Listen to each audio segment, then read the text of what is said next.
यवतमाल में किसानों की कर्जमाफी को लेकर प्रहार जनशक्ति पार्टी ने अनोखा विरोध प्रदर्शन किया। राज्य मंत्री इंद्रनील नाइक के निवास के बाहर प्रदर्शन करते हुए कार्यकर्ताओं और किसानों ने रक्तदान किया।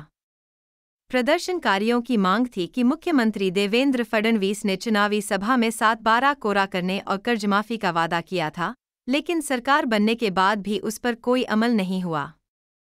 प्रहार कार्यकर्ताओं ने यह भी मांग की कि किसानों को फसल का उचित न्यूनतम समर्थन मूल्य दिया जाए और दिव्यांगजनों का मानधन बढ़ाकर 6,000 रुपये किया जाए।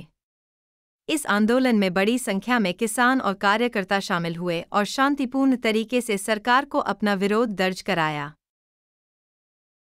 सर्वप्रथम मी या संपूर्ण महाराष्ट्रातील जनतेला स्वराज्य रक्षक छत्रपती संभाजी महाराज जयंती निमित्त शुभेच्छा देतो आणि छत्रपती संभाजी महाराज यांच्या जयंतीच्या अनुषंगाने आज पूर्ण महाराष्ट्रभर माननीय बच्चूभाऊ कडू यांच्या आदेशाने जे विधानसभेच्या वेळेस देवेंद्र फडणवीस यांनी आमची सत्ता आली तर आम्ही संपूर्ण महाराष्ट्रातील शेतकऱ्यांचा 7/12 कोरा करू असे आश्वासन दिले होते।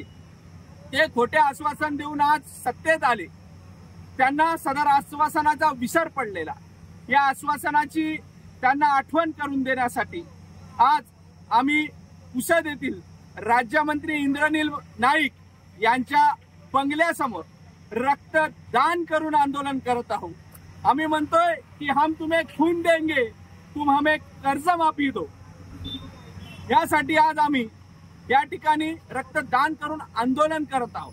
दिव्यांगांना प्रति 6,000 रुपये मंथली मानधन मिळावं, शेतीमालाला भाव मिळावा आणि आपण दिलेलं आश्वासन हे तात्काळ पूर्ण करावं, या मागणीला घेऊन आज इथे रक्तदान शिबिर होत आहे। जे